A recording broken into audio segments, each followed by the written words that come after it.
Não é difícil a gente se deparar em casa com um remédio vencido. Tomar, então, olha, nem pensar. Mas o que você faz com o medicamento que passou do prazo de validade? Jogar no lixo comum pode contaminar o solo e até a água. Foi pensando em dar um destino certo a esses medicamentos que o Núcleo de Pesquisa em Medicamentos e Alimentos da UFRN desenvolveu o projeto Descarte Consciente. E esse é apenas um dos destaques da Feira de Ciência e Tecnologia da UFRN, a Cientec. Nas mãos da dona Nazilda, vários remédios. Os medicamentos não são mais utilizados e, por isso, precisam ser descartados. Ela sabe que não é a maneira mais adequada, mas dá um jeito de jogar fora. Às vezes eu faço o seguinte, eu boto de molho e derramo dentro do sanitário. Porque a gente não pode botar no lixo, né? Porque pode alguém tomar e tudo. Então, quando é assim, uma cartela, eu boto de molho e depois derramo, dou descarga. E quando vê alguém jogando remédio no lixo comum, ela já sabe o que dizer. Joga a cartela no lixo não, porque pode uma pessoa desavisada, né? Não prestar atenção, que as pessoas têm mania de não olhar a validade das coisas, né? Que é algo muito importante, a gente vê sempre a validade. Isso é alimento, é remédio, é tudo, né? Para resolver esse problema, um grupo do curso de farmácia da UFRN criou o projeto Descarte Consciente. Tá vendo essa estrutura aí? Eles chamam de máquina de recolher remédios. A população fica sem saber o que fazer com aquele medicamento que está vencido ou não utilizado em casa. Normalmente eles jogam ou no lixo comum ou no vaso sanitário, isso vai para o lençol freático, contamina e corre-se ainda o risco de, guardado em casa, a pessoa utilizar de forma incorreta. Então a ideia do projeto é exatamente colocar pontos de coleta desses medicamentos que não foram utilizados ou estão vencidos, e aí alguém se responsabilize pela incineração desse produto que não pode ser descartado em lixo comum. Tem espaço para comprimidos e pomadas, para os remédios líquidos e até para as caixas e bulas. Mas o que será que acontece com esses medicamentos depois que eles são dispensados aqui nessa máquina? O grupo que teve a ideia fica responsável por retirar todo o material e repassar a uma empresa terceirizada. Lá, os remédios serão incinerados.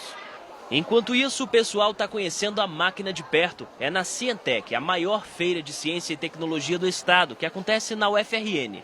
Olha só a Francisca, estava passando pelo estande e ficou preocupada. É que a pedagoga descartou o remédio de um jeito errado. Quando eu vi isso aqui, eu fiquei extremamente curiosa, eu corri, porque eu não sabia.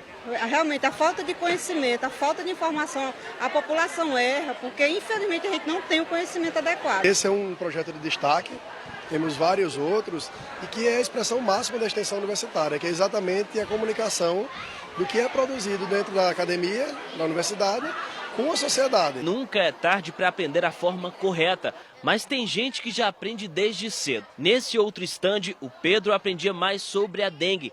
Agora ele já sabe até alguns sintomas da doença. Sintoma da dengue é dores no corpo todo, várias manchas e você se sente fraco. A gente tem jogos, tem várias perguntas, né? Um quiz sobre a arbovirose e assim, a gente tá tentando deixar de uma maneira bem didática, para que eles entendam o que a gente tá passando. Tá vendo que bacana? São projetos que saem do papel e servem de muita ajuda pra gente. O Pedro aprendeu como se cuidar contra a dengue. E lembra da dona Nazilda? Olha que notícia boa pra ela. A partir de agora já existem duas máquinas de coleta.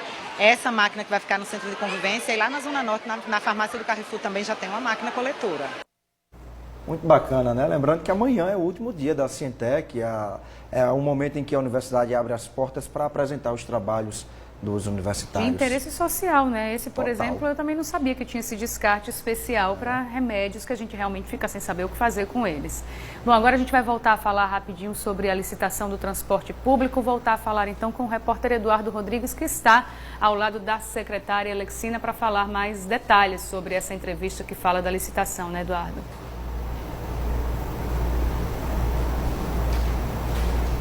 É isso, Emily. Como a gente já tinha adiantado aqui para o pessoal, o lançamento do edital acontece no dia 8 do mês que vem e no dia 10 de janeiro do ano que vem, de 2017, que as empresas podem procurar a Prefeitura para apresentar as propostas, as empresas interessadas em participar da licitação do transporte público, secretária. E aí a pergunta que ficou pendente, né, é a partir de que momento, qual é o tempo para que a Prefeitura analise essas propostas, esses contratos e os ônibus, a nova frota de ônibus, então, da capital já esteja circulando? Olha, geralmente isso isso decorre de um prazo de 4 a 6 meses. Assinatura dos contratos. Para a assinatura dos contratos, porque será analisado todas as propostas, verificado, né, se está realmente seguindo o edital, e aí, então, depois de tudo fechado, será assinado o contrato. E depois disso, a empresa tem mais 6 meses para poder entrar com o sistema de transporte de acordo com o que está no edital.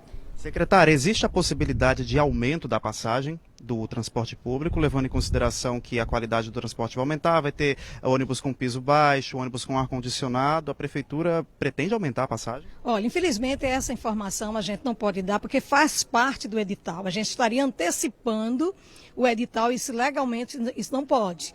Então, depois do dia 8 de novembro, o pessoal vai estar vendo, verificando através desse edital que vai ser lançado, vai estar na página da Prefeitura e aí, então, a gente pode falar sobre isso. Mas agora, infelizmente, não.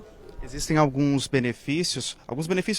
características dessa nova frota de ônibus da capital: redução da gratuidade de 65 para 60 anos, ônibus com ar-condicionado, piso baixo. Isso aí justamente nós estamos seguindo rigorosamente o que está na lei, o que foi definido pela Justiça. Teve um problema, a Prefeitura entrou com algumas ações, mas isso já foi resolvido e nós estamos seguindo rigorosamente o que está. Se é um ônibus com piso baixo, ar-condicionado, tudo isso que já foi divulgado na imprensa realmente vai acontecer. A ideia da Prefeitura era fazer um transporte integrado, mas nesse primeiro momento da licitação, o transporte da região metropolitana não estaria contemplado. Rapidinho, só para a gente encerrar. A lei já estabelece da possibilidade disso acontecer, mas como isso precisa da gestão do governo do estado e a gente não tem nenhuma ferramenta ou algum convênio ou consórcio, isso não pode acontecer nesse momento, mas poderá acontecer a qualquer momento. Obrigado, secretária. Emily Maxwell. Obrigado. Valeu. E agora a gente vai direto ao Teatro Riachuelo rapidinho, porque hoje o diretor musical Danilo Guanais completa 30 anos de carreira. Hoje não, esse mês, né, Juliane? Boa tarde. Boa tarde, Emily. Isso. E para comemorar, vai ter esse musical hoje à noite. É um musical que reúne vários instrumentistas, cantores e atores do estado para comemorar os 30 anos de carreira do compositor Danilo Guanais, um artista potiguar, né, um compositor potiguar.